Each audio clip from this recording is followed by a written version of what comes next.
Assalamu alaikum and welcome back. My name is Mohammad Shahzib and along with us is Hamza Ahmad. So England defeats Pakistan at home, or I should say England humiliates Pakistan at home. Same pattern जो था वो continue रहा. Yet to find a win Pakistan since 2022.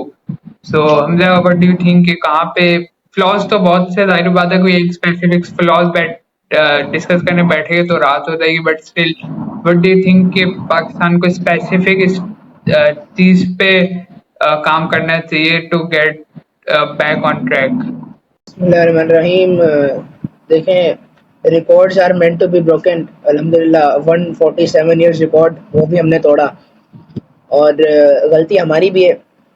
और team को मैं literally इस वक्त कुछ नहीं कहूँगा, ठीक है, क्योंकि बात यह है कि मैनेजमेंट क्या कर रही है इस वक्त। तो जहन मैनेजमेंट की तरफ ही मेरा जा रहा है।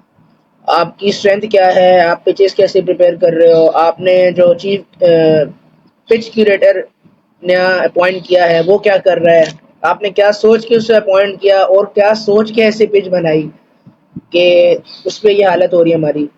बात यह है कि 2021 में भी जब साउथ अफ्रीका ने टूर किया, पाकिस्तान का टेस्ट टूर था, तो तब भी यही पिचेस थी। तब Pakistan humiliated south Africa at home. But एक साल के बाद 2022 से जो है हमारा डाउनफॉल स्टार्ट हो गया है होम के ऊपर। तो ऐसा क्या हुआ कि एक साल में पिचेस की हालत इतनी चेंज हो गई। अब बात ये होती है कि आपकी पिच की जो प्रिपरेशन है वो आपकी स्ट्रेंथ के ऊपर होती है। 2021 में हमारे बॉलिंग अटैक का कैलिबर और इस वक्त हमारे मौजूदा बॉलिंग अटैक का कैलिबर जमीन आसमान का फर्क है। अच्छा, बॉलिंग बॉलिंग जो हमारी डाउन हुई है उसकी कहीं ना कहीं रीजन मुझे ये भी लगा है इतनी इंजरीज का कि हमने जिस टाइप की कंडीशंस प्रोवाइड की है, ठीक है, इन कंडीशन से ना कोई भी बॉलर हो वो बहुत ही फिजिकली डिस्टर्ब हो जाता है और मेंटली स्पेशली। सो कहीं ना कहीं जो हमारे मुझे जो पर्सनली लगता है कि हमारे जो बॉलर्स में स्पार्क जो गायब हुआ है ना एकदम से, वो इन कंडीशंस की वजह से भी हुआ है। अभी आप रिसेंटली डे 2 या डे 3 की बात है, जब नसीम डाला था तो आप मतलब उसकी बॉडी लैंग्वेज देखते तो आपको पता चल रहा था यार कोई जबरदस्ती बेचारे से बॉलिंग करवा रहा है। और नो डाउट के वो बंदा थक भी जाता है। नसीम को भी मैं इसको नहीं इस पे उसको ब्लेम नहीं करूंगा कि उसकी गलती है, ठीक है। और सेकंडली ये कि हमने बहुत ही छोटी एजेस से अपनी बॉलिंग लाइनअप पे बहुत बड़ी जिम्मेदारियां दे दी। अब शाहीन जब आया बात था ना सही है, डेब्यू की। पता है क्या है। हाँ, नेशनल फिनोमेना शाजिब। देखो, एक पिच है जहां से आपको कुछ भी ऑफर नहीं हो रहा, कोई चीज आपको उस पिच से नहीं मिल रही। आपकी bowling attack is not better than England at the moment, ठीक है। वो ज्यादा डिसिप्लिन्ड है, आप इतने डिसिप्लिन नहीं हो। वो ज्यादा अच्छे रिदम में, आप इस वक्त ज्यादा अच्छे रिदम में नहीं हो। इस चीज को पहले तो एक्सेप्ट करना है। उसके बाद जब आपको पिच से कुछ चीज ओपन नहीं हो रही होती, बॉलर्स एक्स्ट्रा करने की करते हैं। अब जब बॉलर एक्स्ट्रा करने की कोशिश कर रहा है, Naseem Shah is coming back from injury. Shaheen का रिदम भी we have already lost that rhythm. Spinners आपके पास वो हैं जो स्पिन नहीं करते और इस पिच पे कुछ होना भी नहीं स्पिनर्स है। भी हमने मैं तो कहने जब आप कुछ कहूंगा कर भी नहीं कि पा रहे और एक्स्ट्रा करने की कोशिश करते हो, तो जाहिर सी बात है एक बॉडी है, फटीग होगी और फिर होती है। स्पिनर्स पे हम बात करें ना तो स्पिनर देखो हमने कोई रेडी किए भी नहीं स्पिनर्स, ठीक है। हमारे पास जैसे एक अबरार पे हम इतनी डिपेंडेंसी हमने रखी हुई है कि अबरार आएगा तो पता नहीं क्या कर देगा, ठीक है। अब इसने परफॉर्म नहीं किया, I will not blame Abrar for this, ठीक है, क्योंकि उसका भी इतनी उस पर रिस्पॉन्सिबिलिटीज बनती भी नहीं। आपके पास कोई है नहीं स्पेशलिस्ट स्पिनर टेस्ट का स्पेशली, ठीक है। तो अभी आप अबरार को तो ब्लेम कर ही नहीं सकते कि अबरार ने परफॉर्म नहीं किया। और वो देखो उसकी हालत भी क्या कर दी। मैं ये नोट कर ही रहा था कि डे 2 पे शान ने बहुत ओवर करवाए, एंड में देखो तो अबरार ही करवा रहा था और फिर वही रिजल्ट उसका यही निकला कि एंड में जाके उसको नेक्स्ट डे आउट हो गया वो फीवर की वजह से। जिस टाइप के हमने उनको कंडीशंस दी है जिसकी वजह से आई थिंक कि फिजिकली भी और मेंटली भी जो स्पेशली बॉलर जो होता है वो एक तरह से बहुत स्ट्रेस में चला जाता है और इंजरीज पे आती है इन कंडीशंस में।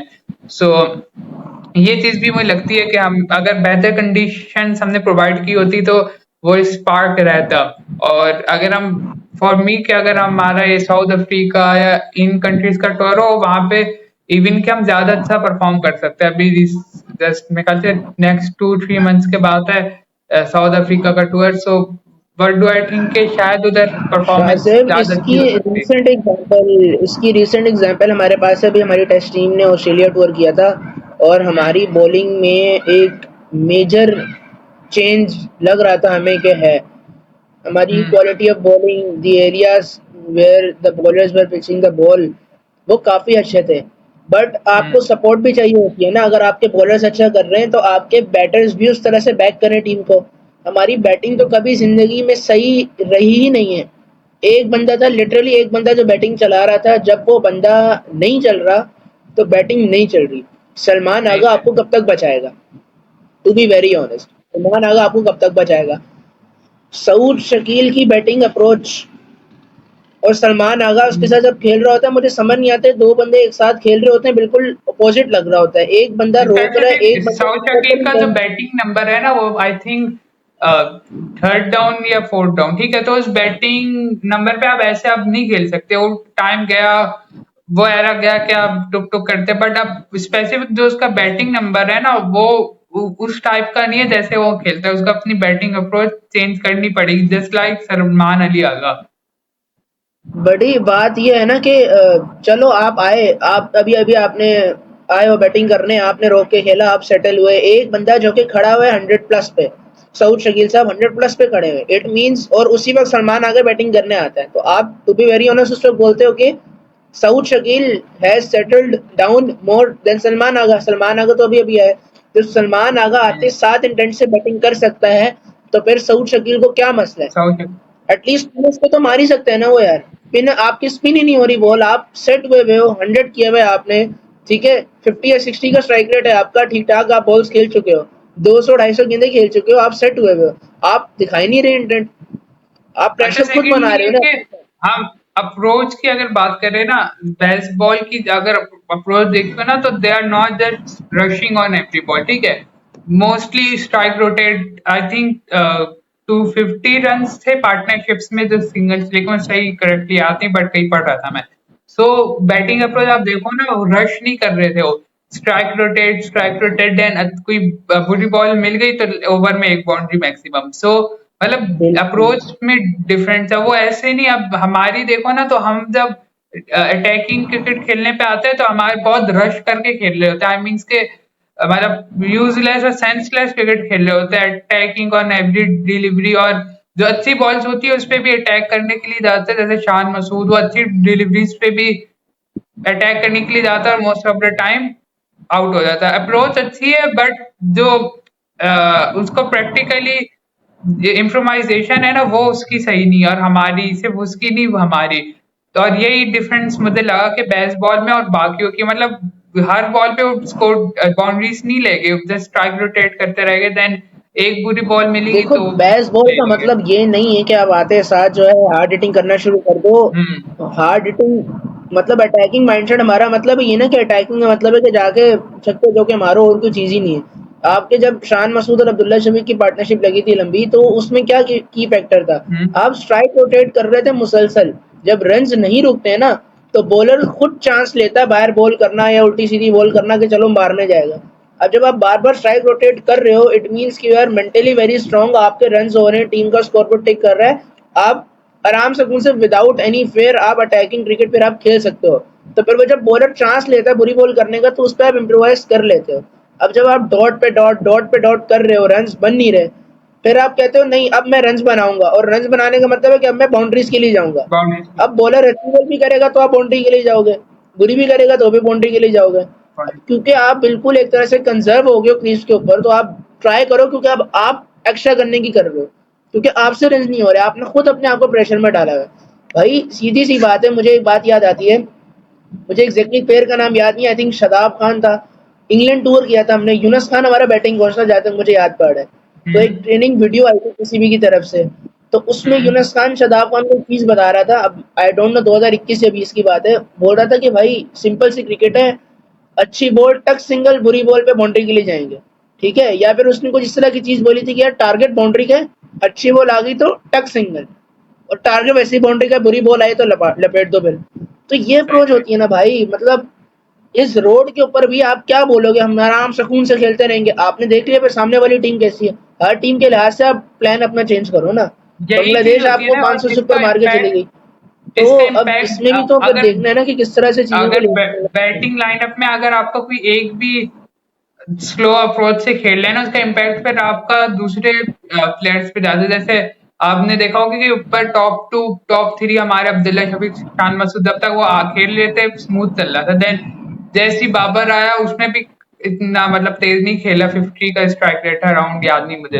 देन फिर साउथ शकील आया तो साउथ शकील कर तो गए 80 रन, बट वो प्रेशर क्रिएट करके चले गए नीचे। आई थिंक अगर साउथ शकील वहां पे 40-50 रन भी करके जाते ना, बट अच्छी अप्रोच से करके जाते तो इतना नीचे प्रेशर नहीं आता। खैर वो तो फिर भी सलमान अली आगा को क्रेडिट जाएगा, वहां पे नीचे से आके उन्होंने अच्छा खेला, वरना आई डोंट थिंक सो कि हमने 556 भी हमने फर्स्ट इनिंग में स्कोर करने थे अगर सलमान अली आगा की एक्सेप्शनल इनिंग थी आई थिंक, क्योंकि ऊपर से विकेट्स भी गिर गई थी और फिर आपको उसने अप्रोच भी अपनी सही रखी। सो ये चीज देखनी पड़ती है ना कि एक बंदे का इम्पैक्ट आपका पूरी टीम पे जाता है। आप ये नहीं कह सकते चलो एक ही बंदे ने खेली है ऐसी अप्रोच से तो फर्क नहीं पड़ता, और नहीं ऐसा नहीं है। पूरी आपकी टॉप 6 टॉप 7 में एक की भी अप्रोच खराब होगी तो इसका इम्पैक्ट पूरी बैटिंग लाइनअप पे आप पे आ जाता है।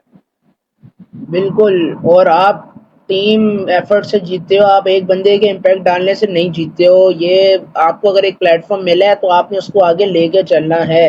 अब शाहिद शकील जब आता है तो उसको प्लेटफॉर्म सेट हुआ में मिलता है, रन रेट 4+ का जा रहा होता है, और वो भाई साहब आते हैं, रन रेट हमारा 3 पे आ जाता है। और यार इस तरह से नहीं है ना, फिर वही बात है कि स्ट्राइक रोटेशन एक, अब ये चीज़ मैं बात कर रहा हूँ, एनालिस्ट तो खैर हम नहीं है, लेकिन ये चीज़ अब वो चीज़ है ना, ये बेसिक, बिल्कुल बेसिक नॉलेज है ये कि यार स्ट्राइक रोटेट करो, प्रेशर टीम पे डालो। तो अब इसमें क्या है ऐसा कि हम स्ट्राइक रोटेट नहीं कर पा रहे हैं। अब स्ट्राइक रोटेट करना इस लेवल के ऊपर ये तो नहीं है ना कि यार चलो उन्होंने अम्ब्रेला फील्ड सेट कर दी, now we can't rotate strike. क्यों भाई, क्यों नहीं कर सकते? टेस्ट क्रिकेट खेल रहे हो, टेस्ट टेस्ट क्रिकेटर के पास इतना दिमाग नहीं कि वो स्ट्राइक रोटेट करने का वो तरीका कोई ना कोई निकाल सके। कुछ उल्टा सीधा करो कि वो फील्ड चेंज करें फिर वो।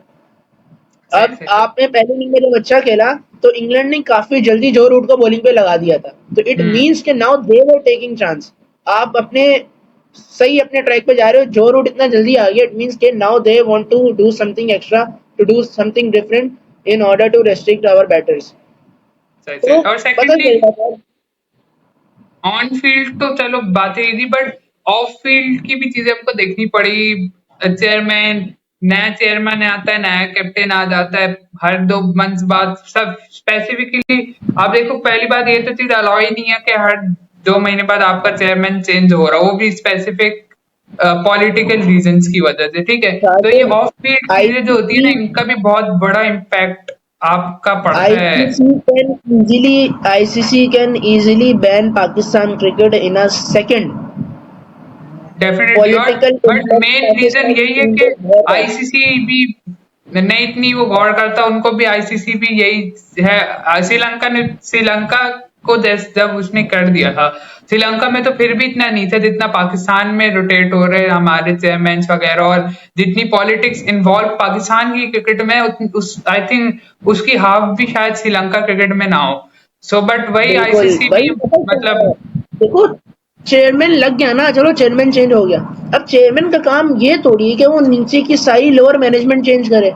नया चेयरमैन आ रहा है, वो नए कोचेस ला रहा है, पूरा कोचिंग स्टाफ चेंज हो रहा है, वो नया कैप्टन ला रहा है, पूरा सब कुछ चेंज हो रहा है। इवन डोमेस्टिक स्ट्रक्चर हमारा मिनटों में चेंज हो रहा है।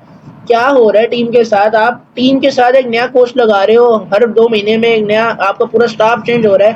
भाई आप चेयरमैन लगे, ठीक है, आपको पॉलिटिकली ले आए, ले आ आप, लेकिन नीचे वाले स्टाफ को तो डिस्टर्ब नहीं करो ना। आपकी टीम इस यही वक्त यही अपनी जय परफॉर्मेंस इतना वही चीज है डिस्टर्ब ना, नहीं है जो जितना वो। चेयरमैन आएगा वो अपने माइंडसेट से आएगा, अपना स्ट्रक्चर लाएगा, अपना पैटर्न लाएगा, और वो यही चाहेगा कि हमारा ही पैटर्न फॉलो। और यही एक चीज है, आप देखो ना, इन पाकिस्तान पीसीपी जो एक है गवर्नमेंट के अंदर रन होता है, बट इन बीसीसीआई जो है इंडियन बोर्ड, वो आई थिंक के इंडियन ही, वो एज अ प्राइवेट बोर्ड है, वो किसी गवर्नमेंट के अंदर नहीं आता। और यही आपको मिलेगी, आपको एग्जांपल मिलेगी कितनी स्टेबिलिटी है उनके बोर्ड में। डेफिनेटली कि एक ही चेयरमैन चला आ रहा है काफी टाइम से और स्टेबल है, क्योंकि एक ही पैटर्न चल रहा है ना। यहाँ पे स्टेबल ही नहीं है कोई चीज, हर 2 महीने बाद चेंजेस, हर 2 महीने बाद चेंजेस, तो जाहिर बात यार है फिर चलो ऑफ फील्ड चीजों का ऑन फील्ड पे इम्पैक्ट पैटर्न होता है। चलो सेपरेट चीजें। गवर्नमेंट ओन बॉडी हो या प्राइवेट बॉडी हो, प्राइवेट सेक्टर हो, लेकिन आप डिस्टर्ब तो नहीं करो ना मैनेजमेंट को। किसी भी सिस्टम को परफॉर्म करने के लिए मेजर फैक्टर है स्टेबिलिटी। जब वो जब तक हम्म स्टेबिलिटी नहीं आएगी आप क्या करोगे? कैप्टनशिप तो मजाक हो गया ना। कैप्टनशिप के बारे में तो आप कोई बात ही ना करो। You want be surprise if Shan Masood would be removed as a captain and another person comes in और व्हाइट बॉल का कैप्टन चेंज होता रहे, ये तो मजाक हो गया। टीम में तो 2-3 साल से मजाक चल रहा है, एक बंदा आ रहा है दूसरा बंदा आ रहा है, लेकिन आप कोचेस तो चेंज नहीं करो ना। कोचेस तो एक माइंडसेट दे रहे हैं प्लेयर्स को, आप उन कोचेस को तो चेंज ना करो ना। मतलब हर नया कोच आगे बोल रहा है नहीं इस तरह खेलो, एक कह रहे नहीं कुदरत का निजाम, एक कह रहा है अटैकिंग माइंडसेट, एक कह रहा है पाकिस्तान में। क्या चल रहा है भाई? कोई एक एक कोच से बात तो हो मुझे जिसके ऊपर याद जो है आया लोग बोल रहे हैं। कोच से मुझे याद है रिसेंटली अलीमदार अपॉइंट हो गए आईसीसी के एम्पायर। सो वो डिसीजन कैसा देखते हो सुभान आप? अल्लाह, सुभान अल्लाह। बस ये डाउनफॉल की आप एग्जांपल देखो। आप मतलब अंपायर जो हैं, no doubt respect for Aleem Dar, respect for mister Aleem Dar, respect for sir Aleem Dar, ठीक है, one of the greatest in the umpiring history. लेकिन यार एक अंपायर टीम सेलेक्ट कर रहा है, ठीक है। अब कल को कोई देखो शौक नहीं होना, कल को जो नया चीफ क्यूरेटर हमारा आया हुआ पिच क्यूरेटर, उसको लगा दें सिलेक्टर, तो इसमें हैरान होने वाली कोई बात नहीं है, कुछ भी हो सकता है। तो ज़ैनब अब्बास लग सकती है भाई। आपको मैं आपको कैंडिडेट दे रहा हूँ, Zainab Abbas would be the new head coach of Pakistan cricket team. तो anything can happen in Pakistan cricket. तो कुछ भी हो सकता है। ये मजाक ही कर रहे हैं ना टीम के साथ। क्या मतलब प्लेयर्स के ऊपर क्या इम्पैक्ट जाएगा इस चीज का कि यार ये क्या हो रहा है हमारे साथ? एम्पायर हमें सिलेक्ट करने मतलब क्या हो रहा है? वही वही। तो So that's it for today, take care, अल्लाह हाफिज।